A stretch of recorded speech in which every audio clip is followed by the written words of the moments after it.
Why do we expect our healing to arrive like a dramatic breakthrough? A single cinematic moment where everything suddenly clicks into place? Because stories love climaxes.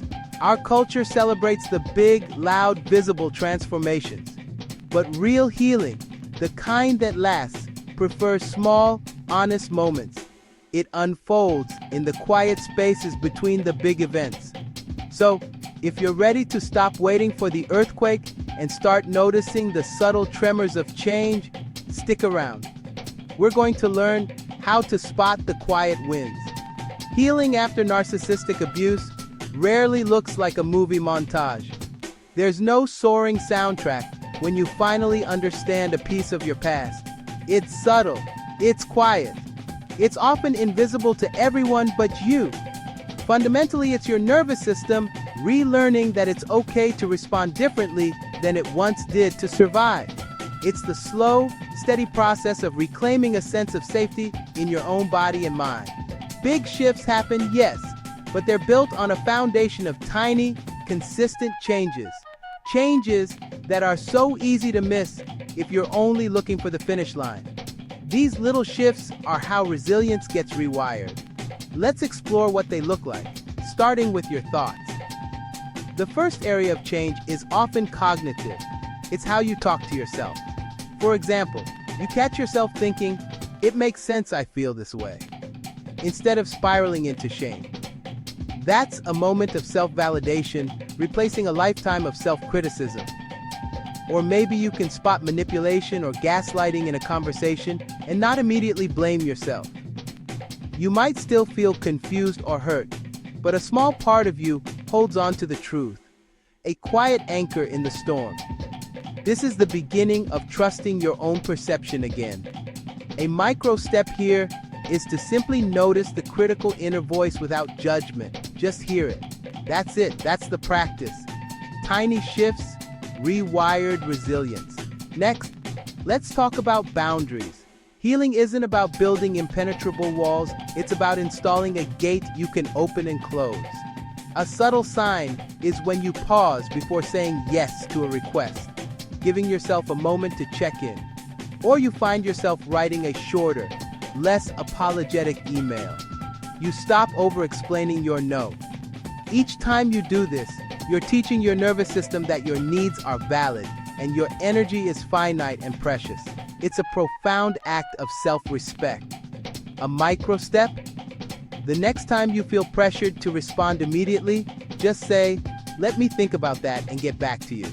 That small phrase is a powerful boundary. Tiny shifts, rewired resilience. Now, let's turn to your body. After trauma, the body often holds the score, living in a state of high alert.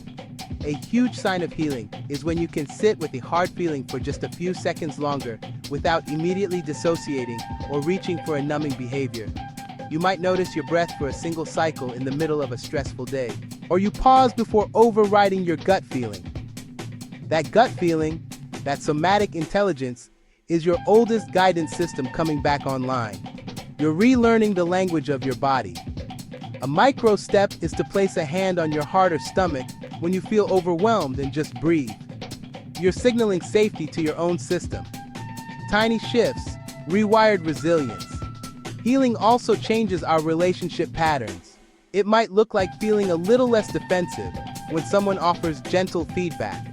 Or you find yourself drawn to people who are calm rather than chaotic and intense. A major shift is when you can share a small vulnerability with a safe person, and your system doesn't go into a panic afterward. You're slowly unlearning the expectation that intimacy leads to danger. You're discovering that connection can be a source of regulation, not just dysregulation. A micro step is to simply notice how your body feels around different people. Does your jaw clench? Do your shoulders relax? That's data. Tiny shifts, rewired resilience. Finally, healing shows up in your daily practices. This isn't about adding a complex, hour-long morning routine. It's about the tiny rituals. Maybe you start taking 3 conscious breaths before you get out of bed. Or you make your tea with a little more intention, noticing the warmth of the mug. You might realize you have choices even when none of them feel perfect. You choose the slightly better path.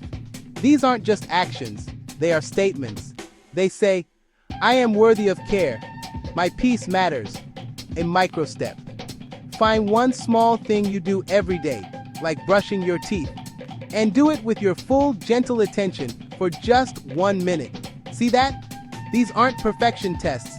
They're not about never feeling anxious again or always having perfect boundaries. They're more and less shifts. You blame yourself a little less. You trust your gut a little more. Moving from never trusting yourself to sometimes believing your perception.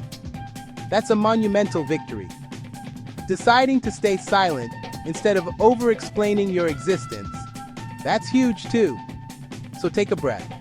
Right here, right now. And ask yourself gently, what do I do a little more of now that serves me? What do I do a little less of now that used to harm me? Name those small wins. Acknowledge them. Let them land.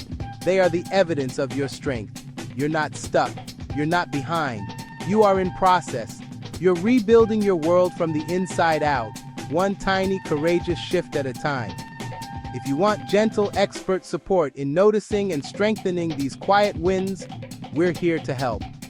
We've created a guided healing experience called Rewired for Resilience. It's a space designed to help you practice these very shifts and reclaim a lasting sense of safety, clarity, and self-trust after narcissistic abuse.